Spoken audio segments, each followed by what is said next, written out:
স্বর্ণের ভরি 2 লাখ ছুঁই ছুঁই। দেশের বাজারে স্বর্ণের দাম ফের বাড়ানো হয়েছে। প্রতি ভরিতে দাম বাড়ানো হয়েছে 2192 টাকা। এই দাম বৃদ্ধির ফলে এক ভরি স্বর্ণের দাম 1,97,576 টাকা হয়েছে। দেশের বাজারে এত দাম আগে কখনো হয়নি। শনিবার BAJUS standing committee on pricing and pricing monitoring committee বৈঠকে করে এই দাম বাড়ানোর সিদ্ধান্ত নিয়েছে।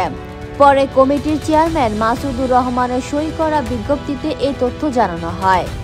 নতুন দাম অনুযায়ী 22 ক্যারেট প্রতি ভরি স্বর্ণের দাম 1,97,576 টাকা, 21 ক্যারেটের দাম 1,88,910 টাকা, 18 ক্যারেটের প্রতি ভরি 1,61,651 টাকা এবং সনাতন পদ্ধতির প্রতি ভরি স্বর্ণের দাম 1,34,253 টাকা নির্ধারণ করা হয়েছে। এর আগে 22 ক্যারেট 1,95,384 টাকা, 21 ক্যারেটের দাম 1,86,496 টাকা, 18 ক্যারেটের দাম 1,59,855 টাকা এবং সনাতন পদ্ধতির প্রতি ভরি সোনার দাম হয়েছে 1,32,725 টাকা নির্ধারণ করা ছিল। Fatematul Zohra, people voice television, Dhaka.